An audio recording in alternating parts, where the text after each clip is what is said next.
அகில இந்தியாவுக்கு லஞ்சம் வாங்குறது சயின்டிஃபிக் அப்படின்னு சொல்லி கொடுத்தவங்க தமிழ் அரசியல்.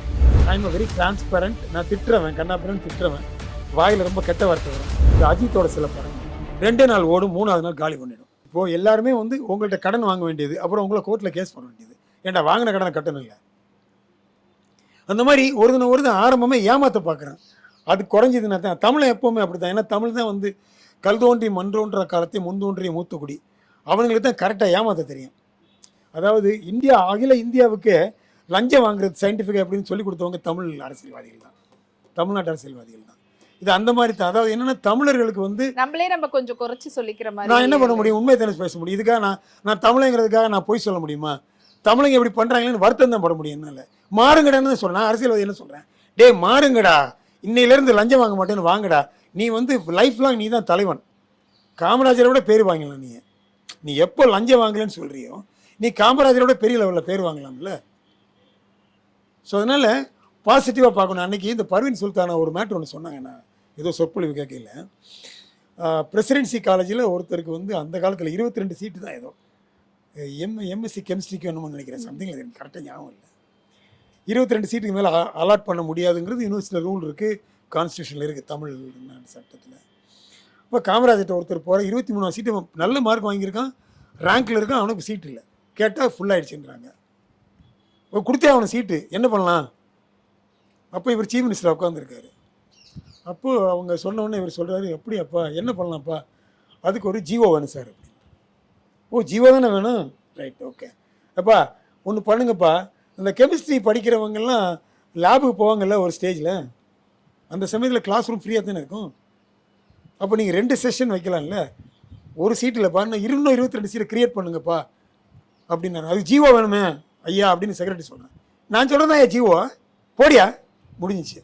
ஸோ இவங்க வந்து நாட்டை முன்னேற்ற பார்த்தாரு காமராஜர். அந்த அம்மா சொன்னாங்க, இது எங்கேயோ படித்தேன்னு அவங்க சொன்னாங்க, எனக்கு ரொம்ப பிடிச்சிருந்தது. அதனால நான் அந்த ஷேர் பண்ண விரும்பினேன். அதாவது பர்வீன் சுல்தானா நல்லா பேசுவாங்கன்னு எல்லாருக்கும் தெரியும். இந்த மாதிரி ஒரு 2 விஷயங்கள் எனக்கு கேள்விப்பட்ட போது அதை நான் ஷேர் பண்ணுறேன். ஸோ அந்த மாதிரி நீ வந்து காமராஜர் மாதிரி பேர் வாங்கணும்னு ட்ரை பண்ண வேண்டாம்ப்பா. நீ தனியாகவே வாங்கின உதயநிதிக்கு நல்ல வாய்ப்பு இருக்குது. நீ உதயநிதியாகவே பேர் வாங்கலாம். என்ன பண்ணலாம்? நாளையிலேருந்து இல்லை இன்னைக்கு சாயந்தரத்துலேருந்து நான் வந்து இப்படி ஆக போகிறேன், மக்களுக்கு நன்மை மட்டும். இப்போ ஒரு வாட்டி க்ளீன் பண்ணல ட்ரிப்ளிகேனில் போய் குப்பையெல்லாம், நல்ல பேர் வாங்கினார்ல, அந்த மாதிரி பாசிட்டிவாக பண்ண முடியும்ல. அந்த மாதிரி ஏன் அரசியல்வாதிகள் வரமாட்டேங்கிறாங்க? எனக்கு ஒரு பெரிய ஆதங்கம் உண்டு. வருவாங்களாம் எனக்கு தெரியாது. ஓகே.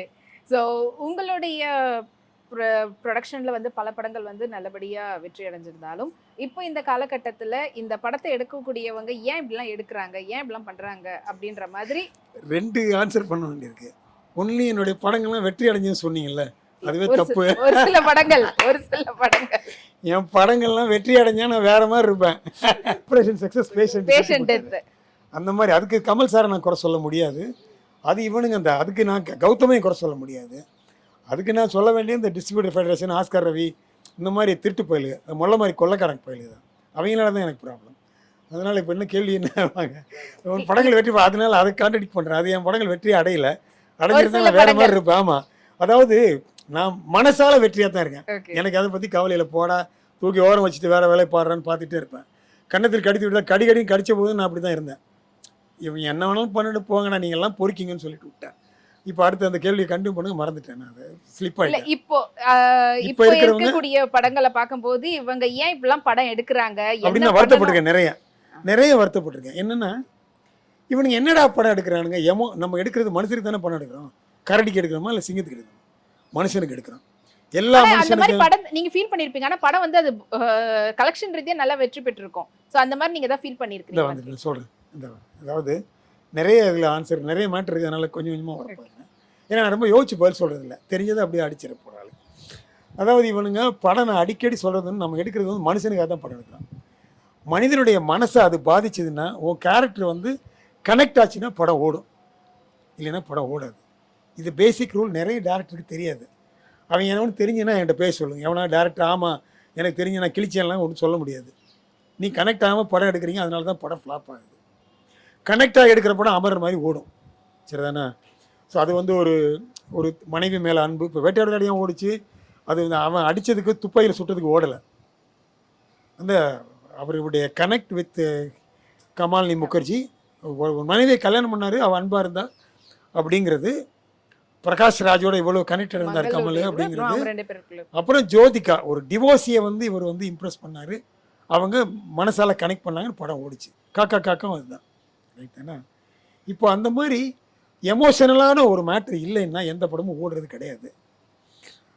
இன்னொரு விதமாக படம் ஓடும். எப்படி ஓடும்னா ஆன்டி கவர்மெண்ட், அதாவது கவர்மெண்ட்டை விமர்சனம் பண்ணுவாங்க. எந்த கவர்மெண்ட் இருந்தாலும் திருட்டு பயலு தானே. எவ்வளோ நல்ல கவர்மெண்ட் இருக்கான்னு காமராஜர் போனதுக்கப்புறம் எல்லாம் திருட்டு தான் செய்வான், எல்லாரும் ஏமாத்துறான், கொள்ளையடிக்கிறான், லஞ்சம் வாங்குறது, இதெல்லாம் அக்செப்டட் ரூல் இந்த சொசைட்டியில். ஸோ அவன் வந்து நல்ல கேள்வி கேட்டாங்கன்னு வச்சுக்கோங்க. பராசக்தியில் என்னாச்சு? ஆலயம் என்பது நம்ம கும்பிட்றதுக்காக இல்லை, இந்த மாதிரி இவங்களை வளர்க்குதுன்னு சொல்லித்தானே ஜெயிச்சார் கருணாநிதி. அந்த மாதிரி தான் நீ எப்போ வந்து இந்த மாதிரி ஒன்று சொசைட்டி எகென்ஸ்டாக ஒன்று சொல்கிறியோ, ஒரு எழுச்சி இருக்கோ, அந்த படம் ஓடும். அதான் எமோஷன் வேணும், அதில் எழுச்சி இருக்கணும், டயலாக் இப்படி இருக்கணும், தர்க்கம் இருக்கணும். வள்ளி திருமண நாடகம் என்றைக்கும் ஓடுது, எப்போ எல்லாம் பண்ணுவாங்க, பபுன் வந்து போவான், எல்லாம் கிராமத்து இல்லை.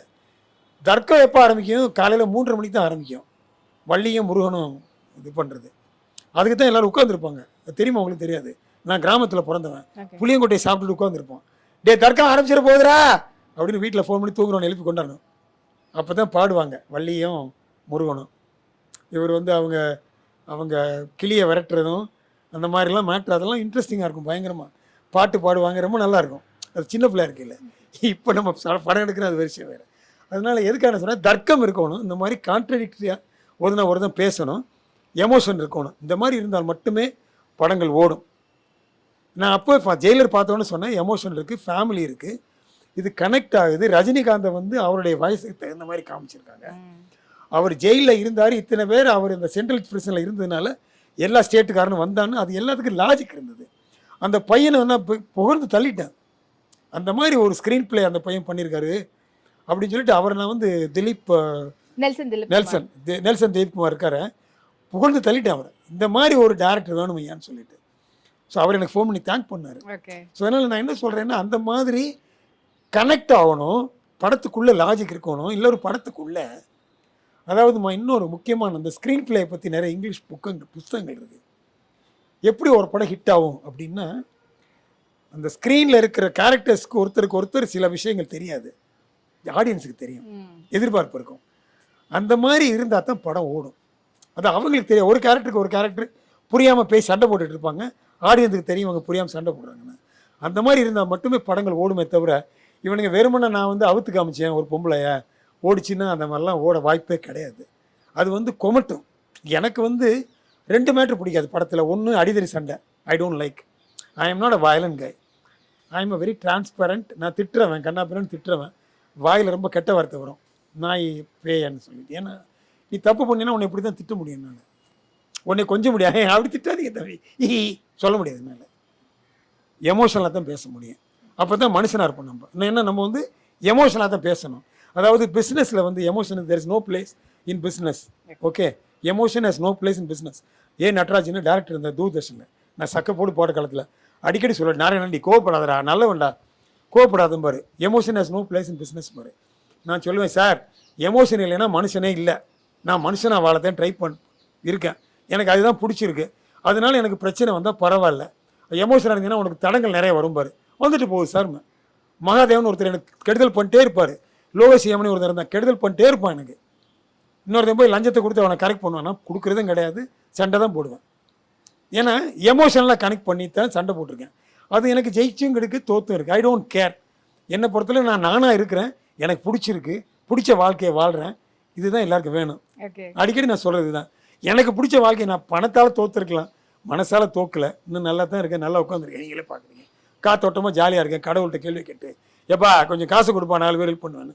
அதனால் என்னை பொறுத்தவரை இந்த மாதிரிலாம் படங்கள் வந்து கேரக்டர் உள்ளுக்குள்ளே ஒருத்தருக்கு ஒருத்தர் தெரியாமல் அடிச்சுக்கிறது, மக்களுக்கு அது புரியும், மக்கள் வந்து ஆக அடிச்சுக்கிறாங்களேன்னு எதிர்பார்க்கணும்.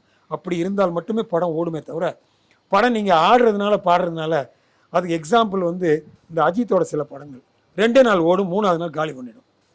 ஆமாம், அவனுக்கு ஒரு பெரிய இது இருக்குது, புல்லிங் பவர். இவனுக்கு சொதப்பலா படம் எடுத்தால் எப்படி ஓடும்? 3ஆவது நாளே புட்டுக்கும். இப்போ நயன்தாரா அஜித் நடித்து ஒரு படம் ஏன் ஓடிச்சு? விசுவாசமா படம் பேரு விசுவாசம், அது எதனால ஓடிச்சு? பொண்ணு சென்டிமெண்ட், ஃபேமிலி சென்டிமெண்ட். எமோஷன். இல்லைன்னா ஓடிருமா அந்த படம்? அதில் என்ன இருந்து கேவலமாக இருக்கும். ஆரம்பத்தில் பார்த்த உடனே டிவி ஆஃப் பண்ணிட்டு படத்தை பார்க்க வேணான்னு போத்தோணும். ஆனால் என்னாச்சு, அவன் கொண்டு கனெக்ட் பண்ணான்.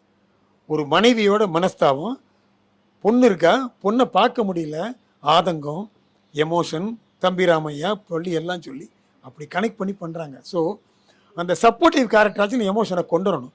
அப்படி கொண்டாந்தால் மட்டுமே படம் ஓடும். அந்த அளவுக்கு சயின்டிஃபிக்காக நினச்சி பண்ணக்கூடியவன் இருக்கான்னு எனக்கு தெரியாது. ஓகே. அதனால தான் நான் அடிக்கடி சொல்லுவேன், டே எனக்கு படம் எடுக்க தெரியாது, எடுத்த படத்தை பார்த்தா ஓடுமா இல்லைன்னு சொல்ல தெரியும். நான் ஒன்றும் கூமுட்டை இல்லை, எனக்கு அறிவு இருக்குது, கண் இருக்குது, காது இருக்குது.